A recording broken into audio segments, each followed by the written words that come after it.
Why can't I just be myself? That's the question I used to ask myself silently in so many rooms. Maybe you have too.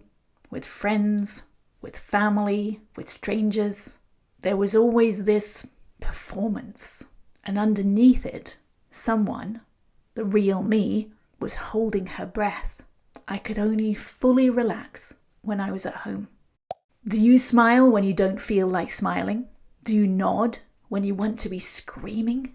Do you act okay because that's what you learned to do?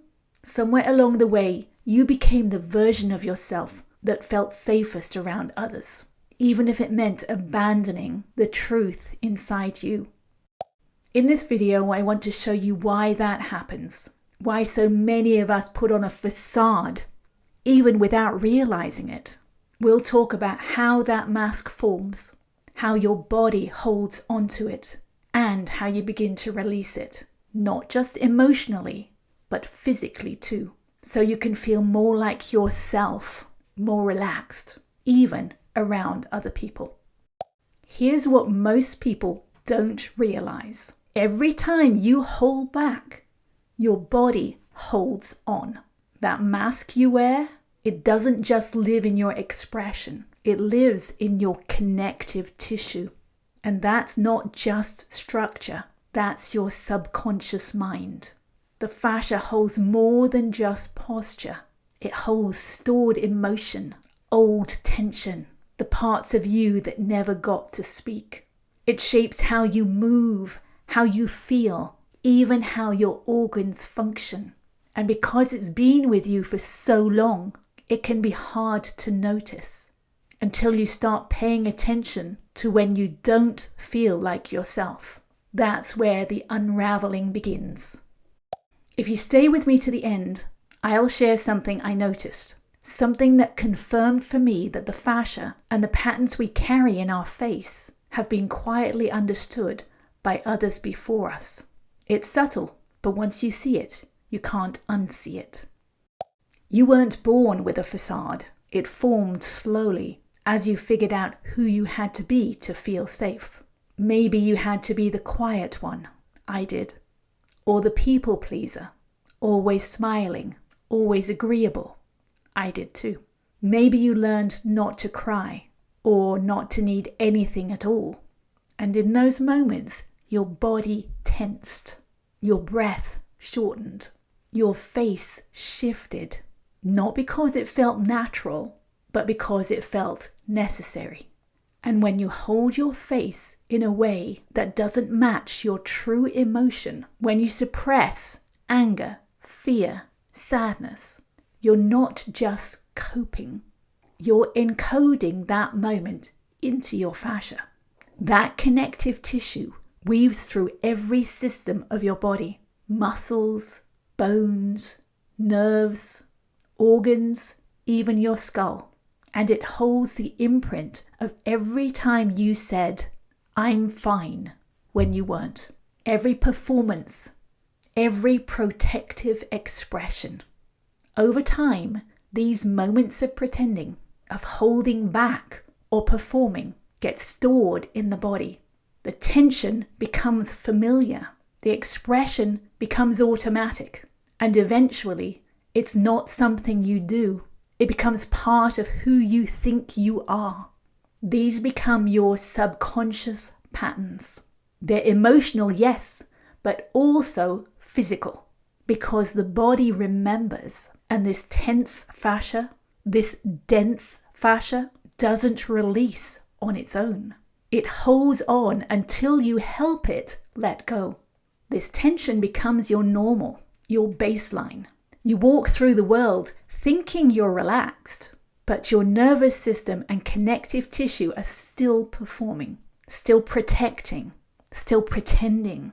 That's the hidden cost of not feeling like yourself anymore.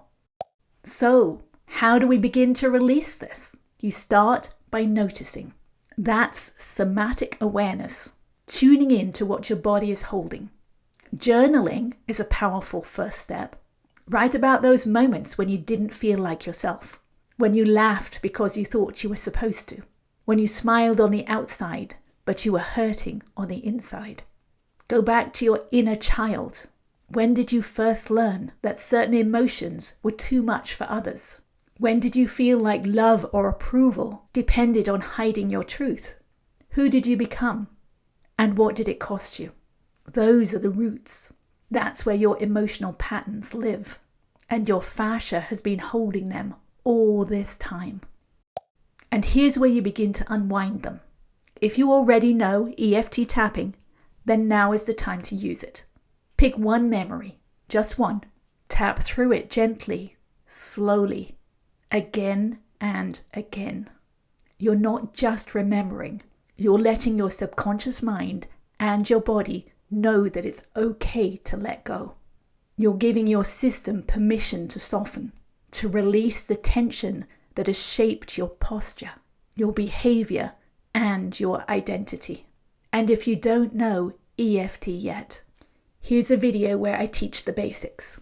It's simple and it works because it speaks the language of the body. This is a kind of shadow work, not just facing the parts of you that have been hidden emotionally, but the parts your body has held physically. Your real self isn't lost. She's just buried under years of survival and performance. But your body knows, your fascia remembers, and it's willing to release it if you are. And here's that little insight I promised. It's deep. After doing years of release work, I noticed that a cross had formed between my eyebrows, a visible mark that formed as I released decades of tension held in my face and body. And because of this cross, I began to see cathedrals differently. I realized they are like a 3D representation of the upper part of the skull. The bell towers are like ears. The dome is the cranium. The 3 doors are the 2 eyes and the nose. And above the center door is the rose window, like the 3rd eye, or what I call an external representation of an open inner eye. After I understood this, I saw the nativity facade, notice that word facade, at the La Sagrada Familia in Barcelona, Spain. Scenes from Jesus' life are carved into the facade that looks like melting fascia. If you look closely, behind the melting fascia, a cross appears between the eyebrows. To me, that was confirmation that this is the path. The facade is more than metaphor. Our past lives in our faces. And when we begin to release it, not just emotionally, but physically, the facade softens and we change. If this spoke to you, please click the like button, subscribe to my channel, share this video with someone that it could help, and hit the notification button so that you know when I post the next video. Thank you.